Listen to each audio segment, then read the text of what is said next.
In the final chaotic days of World War II, a small medieval fortress in the Austrian Alps became the scene of one of the most unbelievable battles in history. The only time American and German soldiers fought side by side against the Nazis.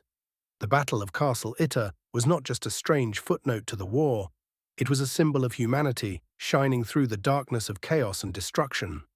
Castle Itter was nestled in the Tyrolean mountains of Austria.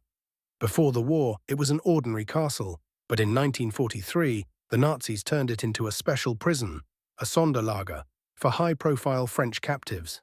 Its inmates weren't ordinary prisoners of war. They were some of France's most important political figures, including former Prime Ministers Édouard Daladier and Paul Reynaud, generals, trade union leaders, and even the sister of Charles de Gaulle, Marie-Agnès Caillot. They lived in relative comfort compared to concentration camp prisoners. But make no mistake, they were still captives of the Third Reich, isolated behind stone walls and barbed wire. By early May 1945, the Nazi regime was collapsing. Hitler was dead, Berlin was in ruins, and Allied forces were pushing deep into Austria. Yet even as Germany's defeat became inevitable, scattered groups of fanatical SS soldiers refused to surrender. In the Tyrol region, these men roamed the countryside, attacking anyone they viewed as traitors or enemies. When the SS guards stationed at Castle Itter realized the war was lost, they fled the site, abandoning their French prisoners. For the captives, freedom was tantalizingly close. But so was danger.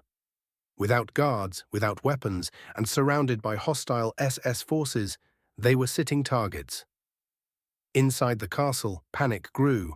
The French prisoners tried to send messages for help, but the phone lines had been cut, and no one knew which direction the front lines lay.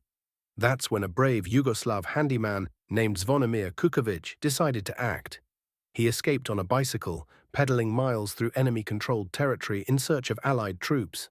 Against all odds, he found an American reconnaissance unit from the 23rd Tank Battalion, led by Captain John C. Jack Lee Jr., a brash, daring officer known for taking risks. When Kukovic breathlessly told him that VIP French prisoners were trapped in a castle surrounded by Nazis, Lee didn't hesitate. He decided to go get them. On his way toward Castle Itter, Lee encountered a small group of German Wehrmacht soldiers under Major Josef Sepp Gangl. Gangl was no longer loyal to the Nazi cause.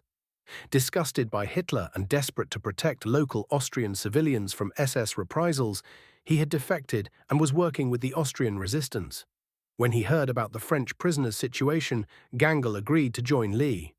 Together, Americans and Germans, they set off to rescue the captives, an alliance that would have seemed unthinkable just days earlier. The combined force was tiny: one Sherman tank, a few jeeps, about a dozen American soldiers, and 10 German defectors.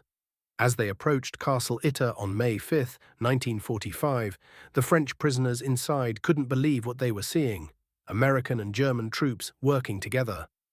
Their relief quickly turned to fear when scouts reported that a heavily armed SS battalion, numbering around 200 men, was marching toward the castle. The defenders had little choice but to prepare for battle. They positioned the Sherman tank, nicknamed Besotten Jenny, at the castle gate and distributed rifles among the defenders, even arming the French VIPs themselves. At dawn, the SS attack began. Machine gun fire raked the castle walls, and anti-tank shells shattered the quiet mountain air. The defenders, fewer than 20 men, fired back from the ramparts. Inside, the French prisoners, who had once led nations and commanded armies, now fought for their lives. Captain Jack Lee directed the defense with calm precision, coordinating the Americans and Germans while shouting orders from the courtyard. Major Gangl distinguished himself with immense bravery, risking his life to protect the unarmed French captives. At one point, he pushed a former French Prime Minister out of the path of a sniper's bullet, only to be struck and killed himself. His sacrifice would later make him a national hero in Austria. For hours, the defenders held out against overwhelming odds. The SS surrounded the castle, firing relentlessly, trying to breach the gate. Eventually, Besotten Jenny was destroyed, leaving the defenders without their only tank. Ammunition began to run low, and the French leaders braced themselves for the worst. But just when it seemed that the castle would fall, The sound of distant engines echoed through the valley. Reinforcements from the U.S. 142nd Infantry Regiment had arrived. The SS troops, caught between two forces, broke and fled into the woods.